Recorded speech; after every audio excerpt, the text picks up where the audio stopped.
Alexandre, a gente queria entender o que passa na cabeça desses adolescentes quando o assunto é ostentação, né? O que eles querem, o que isso representa num grupo de amigos? Boa tarde. Boa tarde, Roberta, boa tarde a todos que nos assistem.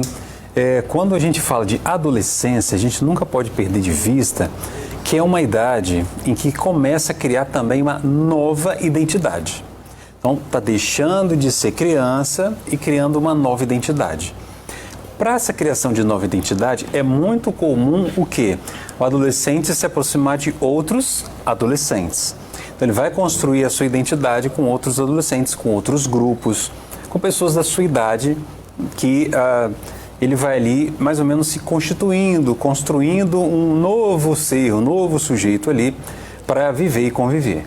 Então, pode ser que muitas vezes essa identidade ela seja feita não só por meio da família, dos colegas, da escola, mas também pode ser feita através de participação em crime ou até mesmo em situações de tráfico. E eles entram, essa associação que você trouxe agora, é algo consciente ou não? Porque, é legal, eles têm maturidade para isso? Essa é a grande, essa consciência? Exatamente, essa é a grande discussão, né? Por isso que a gente sempre coloca em cena também a família, o Estado, né? a escola, para também estar junto nesses momentos. Então, assim, é algo que, por um lado, ele deseja criar essa identidade, ele tem essa construção de identidade por meio de um grupo. A grande questão é que grupo é esse, né, Roberto? Então, se é um grupo que está mais próximo, muitas vezes, de atos infracionais, do crime, pode ser que a ostentação para esse adolescente, ele encontra um lugar no mundo dele ali e acaba se tornando o quê? Uma arma ou qualquer outro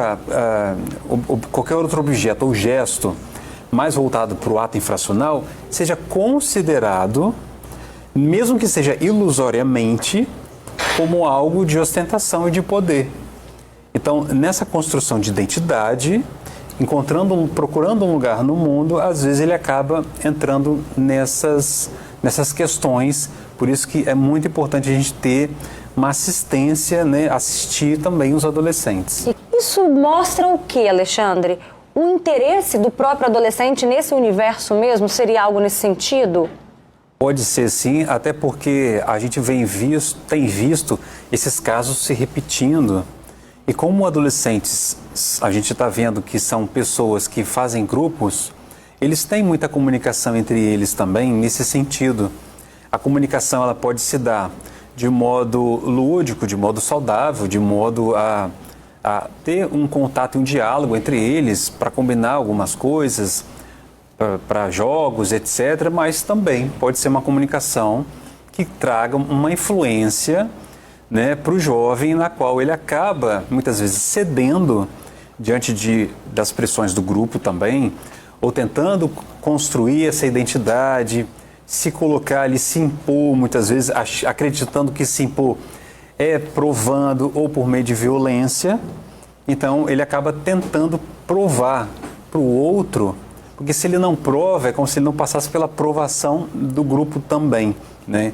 Então, é sempre essa questão, o individual, o adolescente em si, querendo um lugar no mundo, vamos colocar assim, e os grupos que ele vai se aproximando ou se afastando. Então, provavelmente, esses objetos, todos os gestos dele, o ato dele, né, podem ter relação direta com algo que o grupo exigiu, cobrou, ou uma coisa assim que ele esteja querendo demonstrar ou provar para alguém.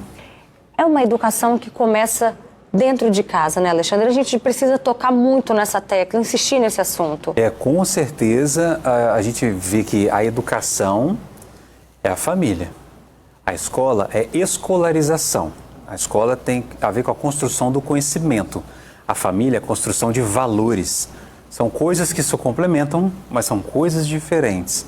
Você pode até ter algumas experiências educativas na escola, mas a família, a comunidade em geral, ela tem muito mais hoje essa responsabilidade. E essa responsabilidade a gente vai vendo que tem relação com o gesto que você acaba demonstrando para o seu filho que ele também tem você como inspiração. Então, o que você diz, o que você fala, o que você demonstra, de alguma forma, isso é parte da construção dessa identidade do jovem. E quanto à escola, a gente percebia antes que havia alguns estudos dizendo que a escola falhava e havia a violência.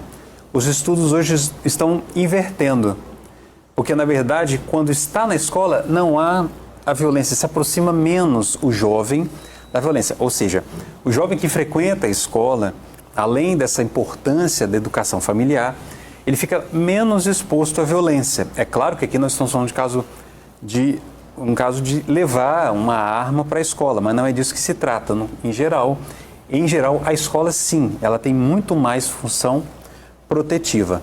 Então a família ela tem que participar ativamente. Isso que a Lenira trouxe, né, Roberta, é muito importante também, que na construção da identidade de homens é muito mais uma construção competitiva em relação a outros homens.